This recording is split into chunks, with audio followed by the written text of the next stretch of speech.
नमस्कार, मैं हूं साक्षी। वैसे आज की प्रमुख हलचल। विधानसभा के चुनाव की सरगर्मी अब काफी तेज हो रही है। इसी के चलते अब प्रत्याशियों के राजनीतिक दांवपेच के बीच बार पलटवार तेज हो रहा है। उसी कड़ी में चुराट विधानसभा क्षेत्र क्रमांक 76 से कांग्रेस के अधिकृत प्रत्याशी अजय अर्जुन सिंह के नामांकन के विरुद्ध प्रस्तुत आपत्ति निर्वाचन अधिकारी चुराट द्वारा अस्वीकार कर दी गई है। उनके प्रतिद्वंदी भाजपा के अधिकृत प्रत्याशी शरदेंदु तिवारी ने निर्वाचन अधिकारी शैलेश द्विवेदी के समक्ष अपने अधिवक्ता के माध्यम से यह आपत्ति लगाई थी कि कांग्रेस प्रत्याशी अजय अर्जुन सिंह द्वारा प्रस्तुत शपथ पत्र त्रुटिपूर्ण है एवं उसमें आधी अधूरी जानकारी दी गई है। 1 नवंबर को निर्वाचन अधिकारी ने जांच के उपरांत पाया कि उनका नामांकन पत्र विधिमान्य है तथा शपथ पत्र विहित प्रारूप में है। निर्वाचन अधिकारी ने उभय पक्ष के अधिवक्ताओं के तर्क सुनने के बाद आपत्तिकर्ता द्वारा प्रस्तुत आपत्ति अस्वीकार कर दी है तथा कांग्रेस के अधिकृत प्रत्याशी अजय अर्जुन सिंह द्वारा प्रस्तुत नाम निर्देशन पत्र विधिमान्य पाए जाने के बाद स्वीकृत करने के आदेश पारित कर दिया। चुराट कांग्रेस प्रत्याशी अजय सिंह राहुल के विरोध में भाजपा प्रत्याशी द्वारा की गई आपत्ति खारिज होने के बाद अजय सिंह राहुल के वकील चंद्र मोहन गुप्ता, अजय सिंह राहुल के अभिकर्ता गुलाब सिंह और बीजेपी के प्रत्याशी के वकील प्रकाश उपाध्याय एडवोकेट हाईकोर्ट जबलपुर ने एनटीवी न्यूज को इस मामले में किए गए निर्णय पर अपनी प्रतिक्रिया दी। आपत्ति पूरी तरह से निराधार थी, उसमें कुछ था ही नहीं और जो चीज़ें सब शपथ पत्र में लिखी हुई हैं ये सब कुछ हैं, उनके सबके विपरीत सारी बातें कही गई। इसीलिए उसको संक्षेपतः कर निरस्त कर दिया गया। उसमें किसी तरह का ऐसे विचार करने को कोई आवश्यकता ही नहीं। ये जो आपत्ति दर्ज कराई, मैं उनके वकील की हैसियत से मैं उपस्थित। जो आपत्ति दर्ज कराई गई है उसका उद्देश्य क्या था, क्या इसके पीछे? एक ये हंगामा इस तरह से खड़ा करना का था जिस तरह से अपना वो थोड़ा सब हाँ लोकप्रियता सस्ती। हाँ अब मैं तो इस तरह के शब्द का इस्तेमाल नहीं करता कभी। अपना तो सब कुछ कानूनी रहता है और वो मैंने देखा। तो चुनाव इस प्रक्रिया में उनको कोई नहीं, अब सवाल ही नहीं पैदा होता है। पहले भी कुछ नहीं था, सब कुछ everything was in order.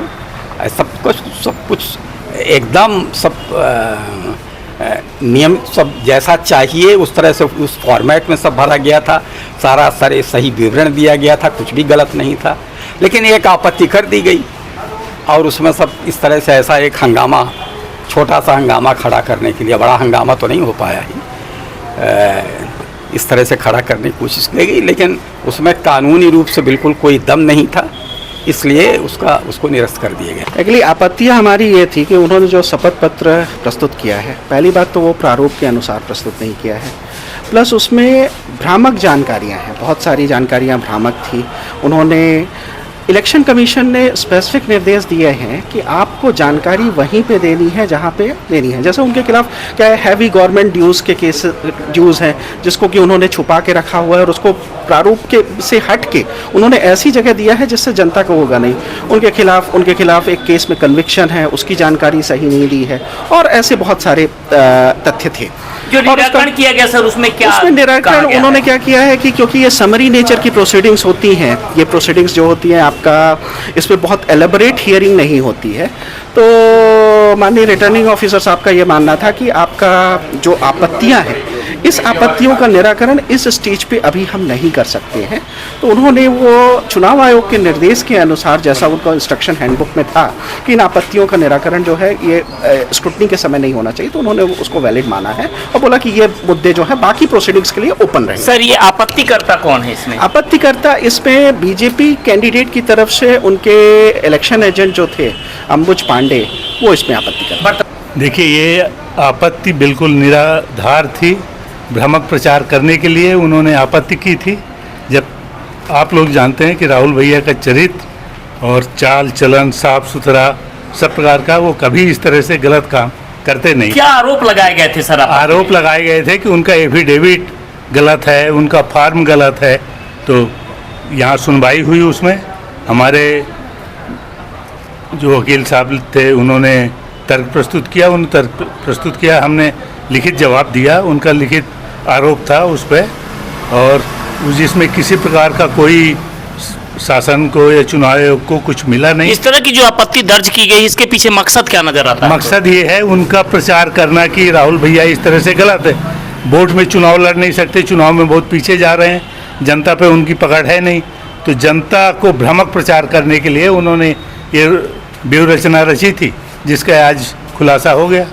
Congress उम्मीदवार अजय सिंह के विरुद्ध आपत्ति खारिज होने के बाद कांग्रेस के पदाधिकारी लालचंद्र गुप्ता और रोहित मिश्रा भी बयान देने में आक्रामक नजर आए और उन्होंने कहा कि इस तरह की हरकतों से जीत नहीं मिलेगी, जीत जनता के आशीर्वाद के बाद ही मिलेगी। ये सस्ती लोकप्रियता पाने का एक साधन मान लिया गया है। पिछली बार भी ये किया गया था।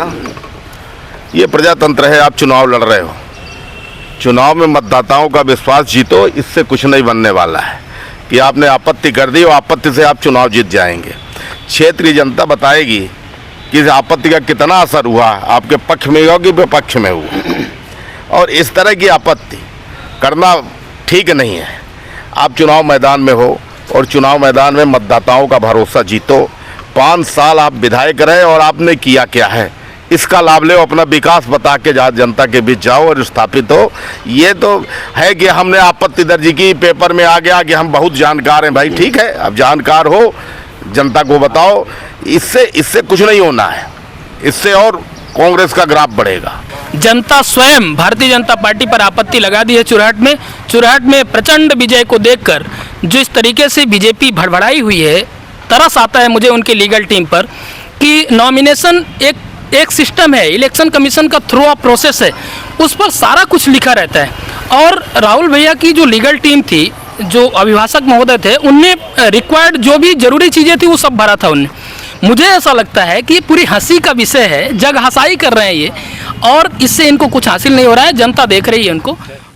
1 नवंबर को शासकीय उत्कृष्ट विद्यालय क्रमांक 1 सीधी में आयोजित जिला स्तरीय मध्य प्रदेश स्थापना दिवस समारोह 2023 के मुख्य अतिथि कलेक्टर साकेत मालवीय ने ध्वजारोहण कर जिले वासियों को शुभकामनाएं दी।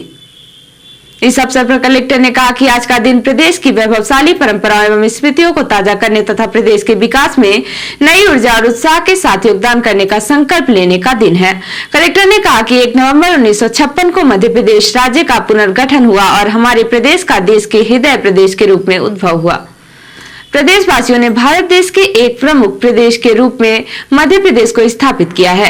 देश की राजनीतिक, प्रशासनिक, सांस्कृतिक, आर्थिक, धार्मिक उन्नति में प्रदेशवासियों ने अपना अमूल्य योगदान दिया है। कलेक्टर ने कहा कि प्रदेशवासी एक सशक्त मध्य प्रदेश और एक सशक्त भारत के लिए अपना महत्वपूर्ण योगदान दे रहे हैं। मध्य प्रदेश ने विकास और प्रकृति के मध्य एक बेहतर संतुलन स्थापित किया है। यह पूरे देश के लिए एक मिसाल है। कलेक्टर ने आशा और विश्वास व्यक्त किया है कि सभी जिलेवासी प्रदेश और देश के विकास में अपना योगदान देते रहेंगे। इस अवसर पर कलेक्टर ने उपस्थित जनों को मतदाता जागरूकता की शपथ दिलाई तथा सभी वयस्क मतदाताओं से इस लोकतंत्र के उत्सव में सहभागिता करने तथा निर्भीक और स्वतंत्र रहकर विधानसभा निर्वाचन में 17 नवम्बर को मतदान करने की अपील की। जिला स्तरीय मध्य प्रदेश स्थापना दिवस समारोह 2023 में गणेश सीनियर सेकेंडरी स्कूल पर्रा की छात्राओं तथा शासकीय उत्कृष्ट विद्यालय सीधी की छात्राओं द्वारा लोक संस्कृति को प्रदर्शित करते हुए लोक नृत्य के माध्यम से लोगों को भाव विभोर किया गया।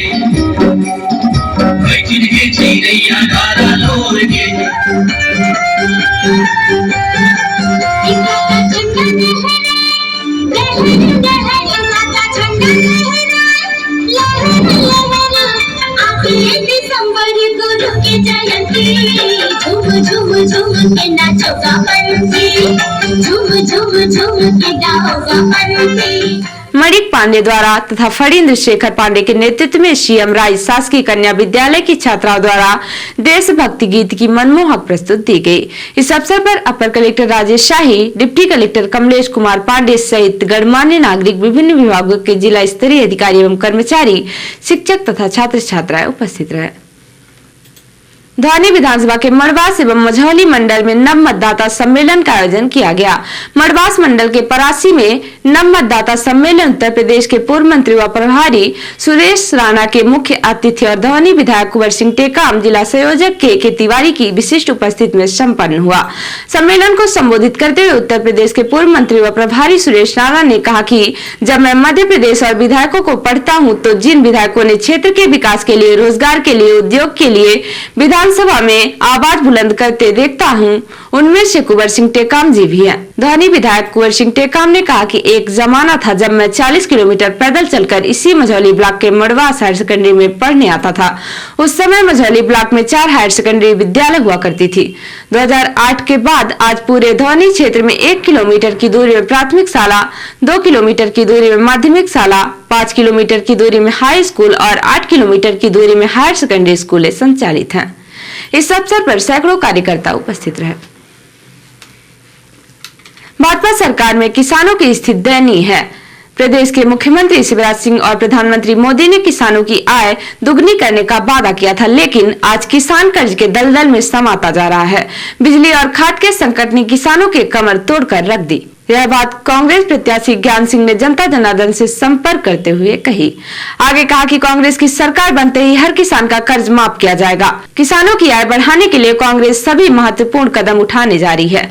पूर्व में भी 18 महीने की कमलनाथ सरकार में हमने किसानों का कर्ज माफ करने का काम शुरू किया था, लेकिन भाजपा ने षड्यंत्र पूर्वक कांग्रेस की सरकार गिराकर किसानों के हितों पर कुठाराघात करने का काम किया था। अब आवश्यकता है ऐसी जन विरोधी, किसान विरोधी, युवा विरोधी सरकार को प्रदेश की सत्ता से उखाड़ फेंकने का। चुरहट से कांग्रेस प्रत्याशी एवं पूर्व नेता प्रतिपक्ष जय सिंह राहुल ने भाजपा नेताओं पर आरोप लगाते हुए कहा है कि 5 सालों में क्षेत्र की जनता के साथ हुई लूट, खसोट और उपेक्षा का जवाब जब भाजपा नेताओं को मिलने लगा तो वे षड्यंत्रों के जरिए चुनाव को प्रभावित करने की कोशिश करने में लगे हैं। चुरहट विधानसभा क्षेत्र के ग्राम खिचिरगवा, बूसी, मिसिरगवा, बड़ोखर, बड़खड़ा 740, बड़खड़ा 734, मोहनिया, भेलकी, कापुरी, बैदोलिहान, रामनगर एवं नकवेल में आयोजित जनसंपर्क व नुक्कड़ सभा को संबोधित करते हुए अजय सिंह ने कहा कि संपूर्ण देश में चुरहट को जो पहचान मिली, उस पहचान पर कालिक पोतने का जो कार्य भाजपा नेताओं ने किया है, उसका जवाब इस अंचल की जनता जरूर देगी। सीधी विधानसभा क्षेत्र से समाजवादी पार्टी के उम्मीदवार राम प्रताप यादव भी जनता के बीच में जाकर अपने लिए आशीर्वाद मांग रहे हैं। इसी कड़ी में एक मुलाकात के दौरान मीडिया से चर्चा करते हुए उन्होंने मीडिया के सवालों का जवाब देते हुए कहा कि पिछले कई दशकों से बीजेपी और कांग्रेस पार्टी जनता का शोषण कर रही है। आने वाले चुनाव में जनता इन दोनों ही पार्टियों को सबक सिखाएंगी। देखिए, मुकाबला हमारा जो है तो किसी से नहीं है। जिसका मुकाबला है सीधी विधानसभा में तो हमसे, समाजवादी पार्टी से, और अच्छा चल रहा, अच्छा जन समर्थन मिल रहा।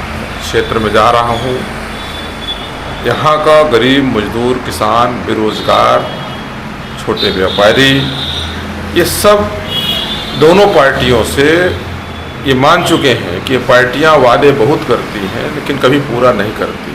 ये पार्टियां 75 साल से कह रही हैं कि मैं गरीबी हटा रहा हूँ, लेकिन गरीबी दर बढ़ रही है। मैं भारतीय जनता पार्टी भर की बात नहीं कर रहा हूँ, उसमें कांग्रेस मध्य प्रदेश में सबसे ज़्यादा सरकार में रही है।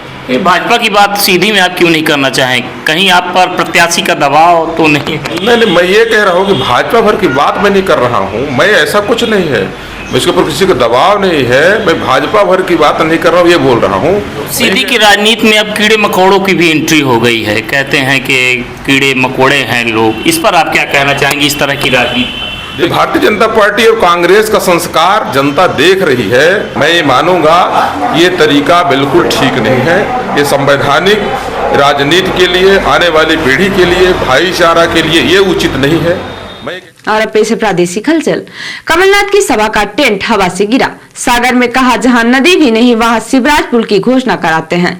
अनूपपुर में बस से 10 किलो विस्फोटक जब्त। शहडोल से मनेंद्रगढ़ जारी थी बस। भिंड में मिलावटखोरों पर सख्ती। फूड सेफ्टी अफसर ने जिले की 4 दूध डेयरी की सील। और सतना आएंगे भाजपा के दिग्गज। सुबह ज्योतिरादित्य सिंधिया मैहर में और शाम को रंगांव आएंगे सीएम शिवराज। और अब पेश राष्ट्रीय हलचल। भारत के 9 सैनिकों को कतर में सजाए मौत, बचने के लिए 9 दिन कतर को मनाने में अमेरिका तुर्की करेंगे मदद। बिना वीजा थाईलैंड जा सकेंगे भारतीय, इकोनॉमी को बूस्ट देने के लिए थाई सरकार का फैसला। कमर्शियल गैस सिलेंडर 100 रुपए महंगा, दिल्ली में BS4 डीजल बसों की एंट्री बंद और जम्मू कश्मीर में लश्कर के 4 आतंकी सहयोगी गिरफ्तार। तो ये थी आज की प्रमुख हलचल। नमस्कार।